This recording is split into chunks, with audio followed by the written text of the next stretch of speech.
Okay, it's recording. Hi, and welcome to the She Runs It podcast. This is Sarah Ratzlaff, and this is our first episode. I am the owner and chief inspiration officer of Zuma Women's Race Series and Skirt Sports. And I'm Nicole DeBoom. I'm the founder of Skirt Sports, which is probably giving all of you wonderful women listening some inkling as to why the amazing Sarah Ratzlaff and I have teamed up. Because at the end of my 15 plus year journey at Skirt Sports, I was able to pass the baton and sell the business to Sarah, who is now running it ever so wonderfully. And I think learning a lot along the way. Am I right? Absolutely. It is, I'm having a time of my life so far.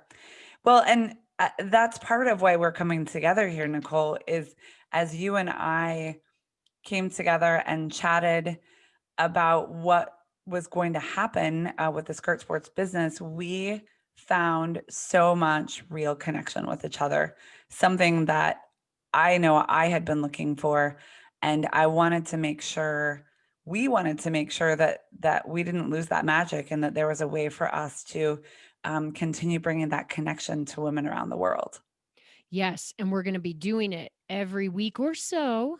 Yes, As we roll, because well, I don't actually have a job right now. You're kind of busy running a humongous this is empire. true. This is true. Yes, yes. So, I go to bed exhausted most nights trying to, my learning curve is off the chart right now.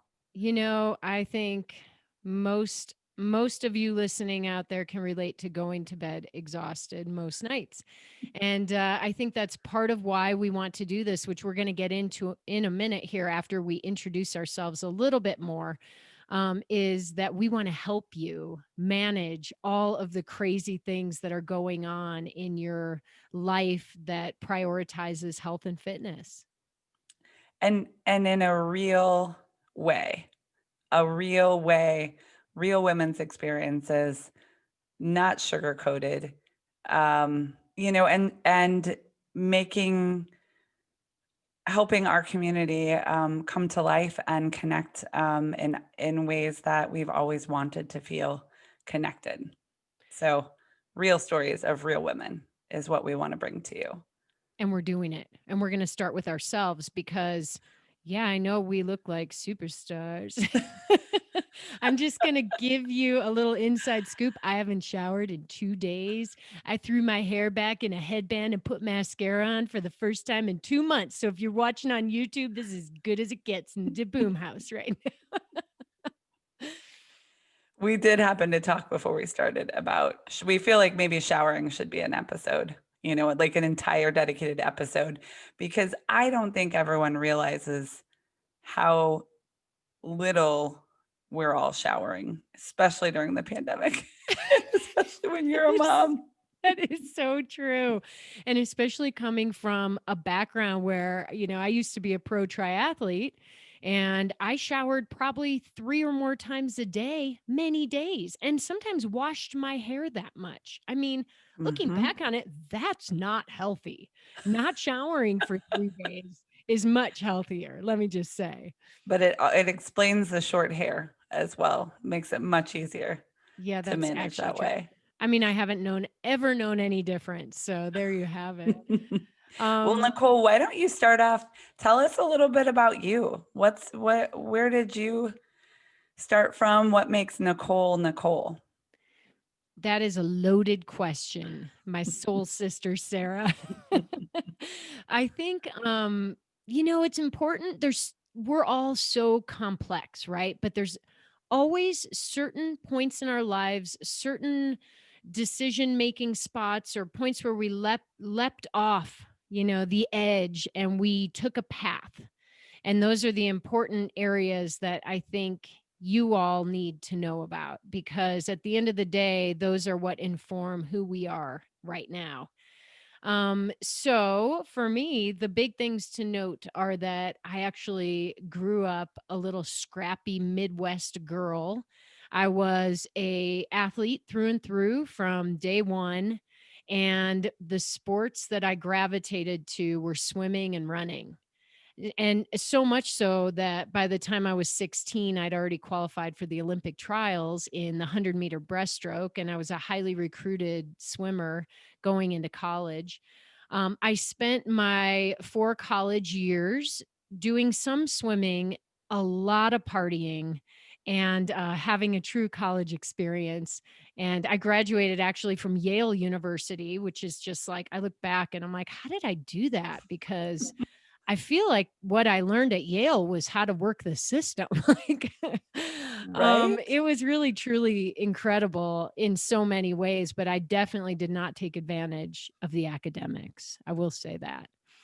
But anyway, after I graduated, I had a bachelor's degree in sociology, but no idea what I wanted to do with it. And my swimming had sort of stagnated along the way, which happens a lot of times to, during adolescence. And once you start to fill out and your body changes, often your swimming form changes. And, it happened to me. I never got Mhm. faster than I was when I was 16. Huh.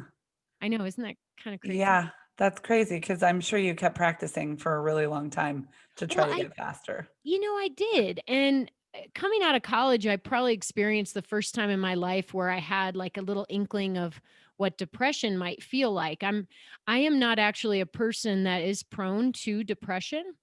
That is a topic that we are going to cover because I Mhm. know a lot of people want to hear our take on mental health. And but I felt sort of a purposelessness and some despair that went along with it. And I went to see a counselor after college, and she suggested that I do an exercise where I write down all the times in my life when I felt the most alive. Mhm. And I wrote them all down and I looked at them, and she said, something is going to bubble to the surface. Swimming term, I guess. And it did. It basically, all those times in my life when I felt best about myself, I had maintained a level of fitness. So my body was strong. And so this mantra sort of came to life, and it's become a core principle of mine today. And it's that when my body is fit and strong, my mind is fitter and stronger too. And That's amazing. it's crazy looking back that I realized that fairly young. It's pretty obvious, but Yeah. it's we don't often like get there, right? No. So I just kind of decided at that point that no matter what I did in my life, I would need to make time and prioritize fitness. And so since I didn't want to know what I wanted to do with my fancy Yale degree, I went and decided to pursue a new sport, They triathlon. don't just give you like $100,000 salary just for walking away from Actually, Yale? Doesn't at come? that time, you owed 100,000. Now I think it's like 400,000 or something. Crazy. Um, so yeah, I went and started a new sport. I became a triathlete. I had many incredible experiences. I met my husband right after I started the sport. Became a professional triathlete. Gosh, I think I was 28 when I started racing pro. I raced pro for 4 or 5 years. And towards the end of my pro triathlon career, that's when I had an idea that would spark the next 15 years of my life. And And what was that, well, Nicole? that's the idea that you now own, Sarah. I actually was just so frustrated at the options for fitness clothing for women athletes. And I decided that I wanted to do something about it and create a product line that both looked and felt great. So it's like you look good, you feel good, then you're going to Mhm. perform your best. To me, it was Yeah, all about what that really stood for, which was confidence. So, absolutely. yeah, Well, and everyone has to remember, I mean, I remember running in my Nike shorts that only came in navy, and were super baggy, and there wasn't the women's running boom hadn't started at that time. There wasn't anything cute, and that's pretty much all you were wearing, right? right. Was training gear in Absolutely. I between mean, your showers, yeah, I your mean, 5 showers a day. I Yep. took a lot of showers. I just changed my gear from one black or navy thing to the next. Yeah, But yeah, I mean, you just spent more of your run pulling your shorts out from between your thighs and then dealing with absolutely. sleeping afterwards. So I dreamed up the idea to do a running skirt, and this had not been done before. So Amazing. it was kind of like this leap into the unknown. I something about the idea of feminizing women's athletic wear was just it just put a bullet in my heart and, like, just spread and grew, and I don't even know how to Yeah. describe it, but all the focus that I had in triathlon instantly transferred to this new idea. I would wake up Wow. full of purpose and driven to learn more, do more, find out if this could work. Isn't that I love that feeling of life when you are pursuing Yes. something, a Yes. dream, a goal, and that is like a drug in and of itself. It's like it's just you feel good and you feel like you know where you're like you might not know where you're going, but you know you're going somewhere if You're you keep right. working hard enough. Yeah. You're right. You're absolutely right. The pursuit of so many things in life is thrilling. It's amazing. Yes. So I actually created a prototype of a running skirt and I wore it during the marathon run of the 2004 Ironman Wisconsin and I won the race wearing it. It's And amazing. winning the race, wearing this product, it changed everything for me. I crossed the finish line and in my mind I knew I was on to the next chapter of my That's life. amazing. Isn't that cool? Yeah, I mean, and I love the fact that we just sort of gloss over the fact that you won an Ironman. Like you didn't just finish it. And I don't think you know how like your body has just always got like, I'm a back of the packer. I'm a slow now. I can play some team sports, but I've never the endurance level that you have. Like you totally just glossed over that. You were like, yeah, I won an Ironman. And then I, in my skirt. And then I was on to the next thing. Like, what? That's amazing. You All of know that. I mean, that what a big feat, what a huge feat and accomplishment, to even to do that. I do think you're right. We need to own our accomplishments more. We need to shout them more. But I'm not used to doing that, but I have come to appreciate the moments when I can. So thank Yeah. you for highlighting that and showcasing that accomplishment because, we have a few accomplishments in our life or a few events that you will remember forever. You're probably Mhm. not gonna remember, like, acing a test here or there, but I Yeah. will always remember crossing that finish line. Yes. Well, you know what's so interesting as we talk about this, because a lot of your experiences in college, like, so when I was in high school, I was, top of my class, very smart at what I did, but I had played sports. It was sort of like something you did growing up. There were a bunch of boys that I grew up around. My dad was a great athlete, but had unrealized potential because his parents didn't support it. And then my brother was a fun, he's like 6'4" and giant. And then I had like 99 boy cousins, so if I wanted to fit in, I had to like play sports. And I was a decent athlete myself, but I was probably better at school than I was at sports. I had to really work at it. So, I when I went to college, it's funny because I was a three sport athlete. I was three did I say that right? Three sport athlete. I played volleyball, basketball, and track, year round, which when I look back on it now is not really something that most people did. They pick maybe one or two sports, but I had like a body that was made to do it. But not like the natural ability to be like super elite. And so when I went to college, I was like, I'm not going to play sports. I'm going to just go. I did not go to Yale, but I went to a big college. I grew up in this tiny town in Kansas, and I went to this big college, and I was like, "Oh, this is amazing!" And I had never like drank alcohol. I had never, I had never done things I wasn't supposed to. And then I went to college and I did them all, and that was really fun. So I'm glad I did that. We But basically had a similar college experience. did. Doing it We all. did. We did. And and the funny thing that happened for me was about a year into it, I felt lost too because I didn't have a sport to play.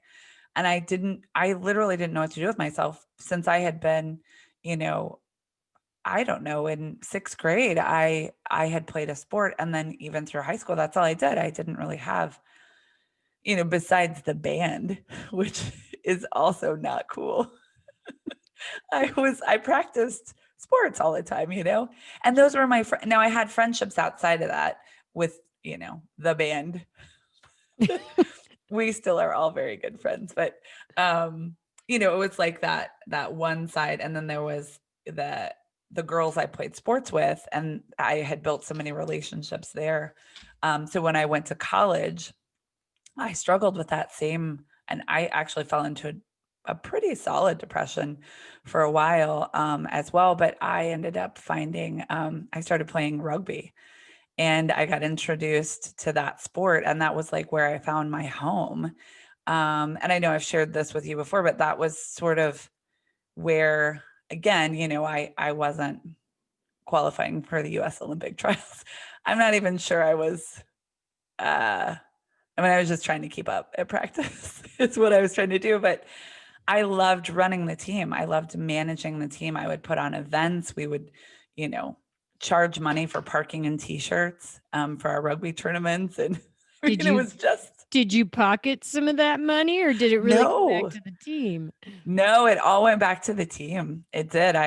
It was and then we'd book trips. We did some of these different things. So I ended up, um, kind of finding what my passion was. I actually thought I was going to be a social worker. I intended to, go into, therapy or administration and social work or things like that. And then ended up, my undergrad is in psychology, which I love. But I ended up getting my master's in sports administration, which is how I got to, Disney and Run Disney and Orlando, which is where I still am currently. So it's just and I think that's why you and I connected so much, and why we were like, oh my God, we have to do this podcast because, you know, sports are not, and being an athlete are not necessarily all that we are, but it's led us on so many different experiences and so many connections. And I think we have found other women along the journey who needed inspiration or connection or just someone to tell it like it really is, like, don't sugarcoat it, don't make it look pretty. Here's what I had, as well. And so, it just, as I listen to your story, I think, wow, what a similar experience with different, different things. And now we're both moms, right? Right.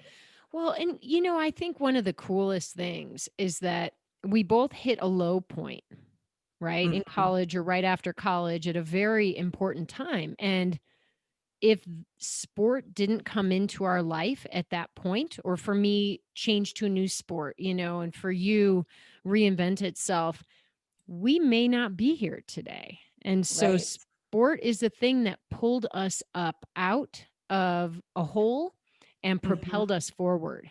And I Absolutely. know that our listeners today, many of you can relate to this exact concept. Absolutely. Well, and I see it at, long before I owned Zuma. Well, actually, I think I told you this when you interviewed me for your podcast, was, when I came to Run Disney as an intern, and I really wanted the sponsorship position, and they put me on the endurance team. And even then, that was what, over, I think it was close to 15 years ago. Again, the running boom hadn't hit, and I was like, well, I don't, what is that? Like, that's not what I want. That's not what I want to do. And the woman who was hiring me was like, listen, this is great. You're going to get to meet everybody. And then I started going to the events, and working the finish lines. And I saw people changing as they crossed the finish line. Like, I also would like to note that I'm probably going to cry often in these in these episodes. Crying is mandatory. But it's still, I mean, even I'm sitting here at my home office thinking of them. I mean, they're just the finish lines are so powerful. And then, even now in Zuma with the races there, and we are creating experiences specifically for women, you know, it's these women supporting each other. We're supporting each other all throughout the course, just like we do throughout life. We're there with each other. We're like, oh, you don't have a gel. Let me give you this gel. You ran out of water. Like, or if you're walking, like, come on, I got you. Like, pick this up and I'll run with you for a half. I mean, it's amazing how women can support each other. And just a cool thing to see come into play. Well, and as you earlier mentioned, to pass down to the next generation. We are Yeah. both moms of young kids. Our daughters are Yeah. the same grade, right? Yes. Third graders. And how old's Yes. your son? He's 6. And so, yeah, we are also moms. It's not all that we are, but sometimes we look at things through the lens of how is this going to look, or how is this going to feel for our children, the things that we do and the Exactly. decisions we make. And so we'll be including, them in our thought processes through the episodes that we put out in the world, right? Yes, Yeah. exactly. It's so important Well, to and I actually was also thinking back. I think it is important for us to share how we met, which is really funny because I have zero memory of our first meeting. But you do. You have to tell. Right, I do. Well, I was booking talent for our expos at Disney. So we had started the Run Disney events out in Disneyland, and part of what my job, I ran our VIP program, so I was interacting with all the running legends and VIPs, and your name had come up as someone that we wanted to come, speak at one of our expos, and everyone had just told me how amazing you were, and so we had at least one, maybe two conversations via phone, which Okay. you have no a recollection of. Yeah, but do you know Too. why? I was Yeah. in the striving pursuit stage of life. This had to Hmm. be 2011, and you were booking for the new Disney princess or something in Anaheim. Was it Tinker? It would have been Yes, Tinkerbell. Yeah, Tinkerbell. Okay. Tinkerbell. So I agreed to speak at an event that was 6 weeks after I was gonna have given birth to my baby. Oh, that's Because right. I was like, "Well, it's 6 weeks later, and I'm sure I'm gonna bounce back in, like, 2 weeks. I'll be fine. Like, what's the big Yeah. deal?" So I booked it. I said, "Yes." Well, the reality, this was like these are the topics that we're gonna be sharing with you, is that my baby came 2 weeks late, and I had a Hmm. C-section and couldn't even walk really for 2 weeks after. Yeah. Regardless of that, couldn't take a flight to, 4 weeks later, and had to cancel at the last minute. I hope you filled it. But then, I never got back into an expo again. So that was it. Yeah. I blew my one and only shot. Dang, but it was worth it because my kid is amazing. Yes. Isn't that funny? I had the same expectations too. I still remember thinking, um, I'd just be able to leave, like, and it wouldn't be a big deal. And then your heart is like ripped into shreds when you're away from your child. And it still happens to Yeah. this day. So yeah, it was certainly, I can imagine an What was I adjustment. thinking? I know. Sure, I'll go speak somewhere else 6 weeks after my one and only Well, you baby. didn't Anyway, know. You um, the didn't know. The next Mhm. fun interaction I remember is you called me when you were thinking of buying Zuma. And Yes. my advice was I wouldn't touch that thing with a 10-foot pole. Like, That's a why true would you want story. to get into events? And Yes. then you bought it. Now I'm so happy you did. Yes, I still remember because I was like, "Oh, I'm not sure. I don't know what to do with that conversation." It's like, Like, but "Hmm, I think I was in some kind of weird place too, because I think you were." businesses have cycles. They go up They and do. down. And when you're going through a tough spurt, it's hard to be really excited about other people who are picking up a challenge. Yeah. Well, and the funny thing is that probably 10 people warned me and were like, hey, because I was looking for a solution, just had my two kids. I'd had two kids. My son was like one, and things were getting crazy.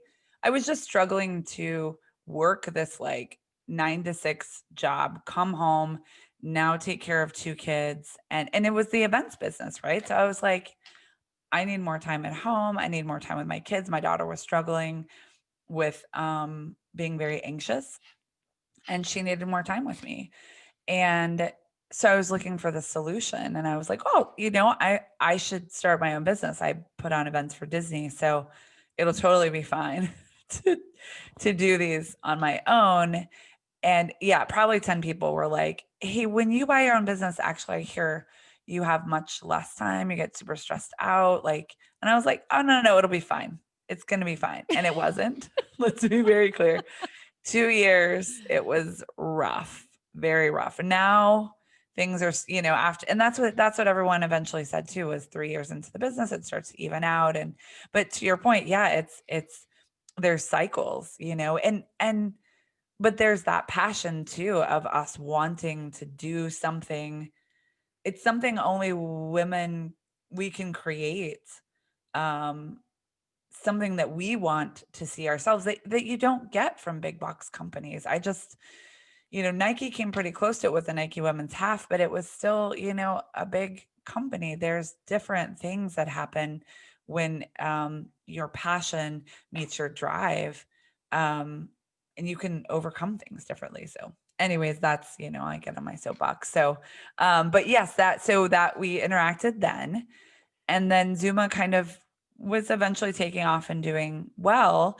And then you and I had connected and said, you had sent me an email saying, hey, do you want to do a cross promotion? But let's talk Like, about the timeline on this. 'Cause it was like yeah, so I sent you an email in, like, November of 2019, and yes. then in April? It was April. It was a solid 6 months. Solid 6 months. I was like, I guess Sarah didn't wanna do a cross promo, but, well, by that time, going into 2020, the Skirt Sports had a few issues, the pandemic had hit, and had decided that I was going to wrap things up because I needed to move on, do some other things, and there were some challenges that I just didn't want to go through again. I'd been there. But I Right. said, if the right partner gets in touch with me somehow and has a desire to, run the business, own the business, buy the business, then I will sell the business to that person. And you sent me an email in April of 2020 and you said, "Hey, what's up? You want to do a cross promo again?" I think I literally hit you back with like two sentences. "Hey, definitely don't want to do a cross promotion, but if you want to buy my business, I'd love to talk." I was like, That's exactly what it was. And I I mean, was like, is she crazy? Like, no. What am I going to do with a skirt what's company? Like, happening? But there is a point where we tiptoe around things, and especially as a gender, women yeah, tend to tiptoe around things too much, and we just need to come out and freaking say it. When we want something, yeah, we need to say it. And I was like, well, I'm at the end of the line here. If I don't say it out loud yeah, to someone who could really be a perfect fit, who it could fold so perfectly into her existing business if she has the passion, it's not going to happen. yeah. So I was so grateful to have you reply with, huh, that's interesting. Let's talk. Right? I just sort of like kept it, and inside it's funny because inside my head I was like, "No, that's no, I don't think so." But, I'm a curious being, especially as a female business owner. I work alone a lot. I have to trust my gut.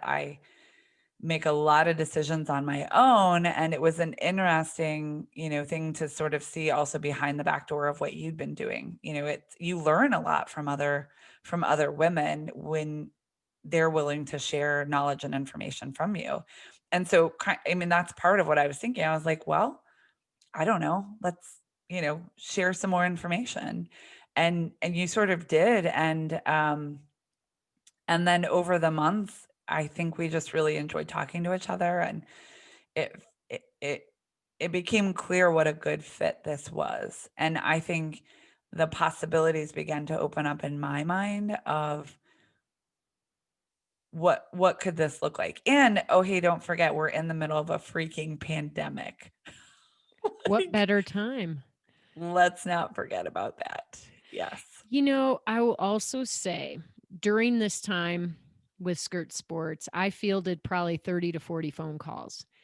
And it wasn't until I started talking to you and the connection between us was so clear and so obvious, that I just knew that this was going to happen. We did have a couple of speed bumps along the way that Yes. made, I think, both of us want it to happen even more. And I'm just really grateful that it did, because now Yeah. I get to spend time with you. And, Yes.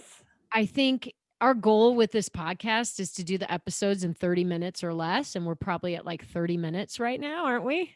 We might be at 35. Not Ah! gonna I do have the So clock over here. you were dubious. You're like, we can't do it in 30. I was like, we'll do it in 20. Ever Like, the optimist. no, And not it's gonna really happen. interesting. We obviously have different styles and different needs, personal needs, but it's really Mhm. fun to come together and to feel the little bit of contrast that comes out on both sides, or else this wouldn't be an interesting Yes. conversation. Well, So, speaking of that, yeah. Nicole, so I just have to share with our listeners, we obviously had some conversation before we started the podcast about what would this be like. And you have your own podcast already, and I've wanted to do one for years, but was not quite sure how to approach it. And of course, I want everything structured. And so, for those of you who know us or may not know us, we're very different creatures. I'm a much more I feel like there always has to be sort of like outcomes and like a structure and like, well, what are we learning from this? And Nicole is more, you're more like, well, what's this story, man? Like, what, what, what can we learn? And you like will follow a conversation and you'll ask, but you, I don't know if you know this, you make people feel amazing. Like when you introduce me, are you like, you just have a way of acknowledging people where they feel heard, which is amazing. And I'm more like, okay, yeah, yeah, that's a nice story, but can we get to the point? So, which I'm Oh sure is God. frustrating for those who are around me at times, and I try to sort of, work on that. But as we talked about this podcast, you were like, well, it'll it'll be fine. Like we'll just talk. And I was like, but Nicole, what what are we teaching people? What are they going to learn? What are the key takeaways? Do you remember Right? what I said? What did you say? I think I said, well, they'll just be obvious at the end of each conversation, because that's how I roll. You're Yeah. right. Yeah. And I And was you like, "No, said, there needs to be a PowerPoint I said, presentation." I know. And I said, well, I mean, we don't need to have like a 1, 2, 3 bullet point. And you were like, no, we actually do need to have that. I need to have that. And I said, great. Then let's end every episode with one thing, which is going to be Sarah's 3 takeaways. Yes. So are you ready Yes. to end this episode with your takeaways today? Well, yes, well, I before we jump into my takeaways, um, we've missed the other bullet points. Oh, you mean why we're doing this? I feel like we should just like touch on that. Well, I kind of thought it just was obvious. Right. Right? Well, and I think, we've had some good conversation. We talked about like, I think where we come from. And obviously I think our connection is easy to see, but I know both you and I have expressed well, we just talked about depression, loneliness, feeling isolated, feeling unheard, unseen, like in a sea of women, we're not always like sometimes we're the strange birds in the in the mix, right? And it's like you want to find your tribe. And I think that's part of what we wanted to do. And our generation, I'm not trying to say that we're old, but there were no podcasts. There were no like no one spoke, no one shared real knowledge with us. I mean, our parents did as much as they could, but even their parents hadn't shared that much. So I'm hoping that this is a place where we talk about real knowledge about for women, real experiences, something that matters. And I think we both felt that we could have I mean, we're very different, and though there's similarities, I, when we share both of our experiences, I think that will be even better. And sometimes we'll bring in experts and things to talk about the things that we actually really know nothing about. So, Absolutely. And to add to that bullet point list, we also want to include our listeners in our process. We will continue to ask you for your feedback on what you want to hear. And sometimes we'll be featuring you, which is really yeah. cool and a reason to tune in every week or so and subscribe and do all the things we're going to ask you to do here in a minute. Yes. Well, and sometimes we will talk about, I have a feeling we're going to talk about some very interesting TMI topics as well. So I look forward, I look Yeah, forward to me those. too. Those are going to be really fun. I have a Yes, feeling that some of them will have to do with body parts. most likely. Most of Exactly. them. Well, and our listeners may not know this, but I am very uncomfortable on a mic, whether I feel like you have your this is like me stepping outside of my comfort zone. I don't often share my opinions or thoughts unless I can kind of control the environment in which they're being shared. So this is me stepping outside of my comfort zone in a really big way. And you know what? This is me helping you do that. Yes, you Yeah. make me feel a lot better Well, when and you that's do what it. this whole podcast is about. Well, and so should we wrap up then Yes. with Sarah's 3 takeaways? Yes. The 3 T's. Right. The Bring 3 it. T. So, number 1, and I think we just pretty much said this, is we are not alone. You are not alone as our listener. We You have a tribe and a home here with us. You are not alone. We are not alone. That's takeaway number 1.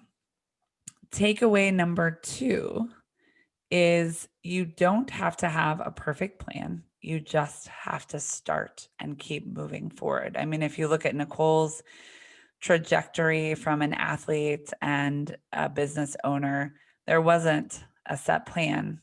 There were pivot points, but you don't have to have a perfect plan. And I think that applies to anything in your life. Like so many times we want to be like, okay, well, if I do this, here's the outcome I'm trying to get to. And sometimes all the cool stuff happens in the middle when you can't direct it. So takeaway number 2. And then takeaway number 3 is I think it's really important as women that, and it's almost like an obligation for us to share our experience and our knowledge with each other. We know to do that already with our daughters, and we get an audience with them a lot more. But with each other, there just hasn't been enough experience or and not enough sharing, and then I think that's partly why we all feel alone. So that's my takeaway. Those are my 3 takeaways. Is there anything else? Brilliant. Brilliant. The cherry has been popped. The takeaways are out there. Episode 1 in the books. Yes. All right, you guys, a little bit of what do you call it? Laundry? Gotta do the laundry. I forget what they call it. Housekeeping. They Yeah, call the it housekeeping. housekeeping. See, this is like I don't have a job now. I just go out and like play all day. I can't even think of the right words anymore. There's a little bit of housekeeping here. So the first thing is that if you don't already, we would like you to subscribe. It's important when you're launching a new podcast to get as many people engaged as you can at the beginning because it just helps in so many ways to get the word out and that we want to do that. We want to get the word out. So subscribe to the podcast on iTunes or wherever you listen to podcasts. And the second thing, actually, there's a couple more things, is to write a review. So maybe listen to a couple of episodes and write us a review. Make it a 5 star. All Yes, right, please. fine. Make it whatever you think it deserves, but we would appreciate a 5 star. And are we offering something? I think that we are. I think we are, but you may need to check the notes for You guys what will it love is. this. I'm looking at some notes right now and it says, write a review, win something. We just never figured it out. And since We hey, I didn't. can't give away skirts anymore. So Sarah's going to be Well, on you the hook. can technically. Oh, We will be giving away something, but I have not I have not write a determined what review. that is. In the Write next a review. episode, you know what? We'll give you more details on this mystery winning of something. Yes. For now, just Yes. write a review. We love you already for doing that. And then finally, you can email us at something. Can they email us? Info at skirtsports.com. Duh. Hello. Yeah. Info at Skirt Sports. Yeah. Send us your wish list of topics, people you Please want to hear do. from, the real things you want us to talk about on this show. We will put it on the list and hit it. Yes. We can't wait to see what you send us. All right. I think we did it. Is it a We wrap? did. Yeah. That's a wrap on our first episode of the She Runs It podcast. Over and out. See you next See week. ya.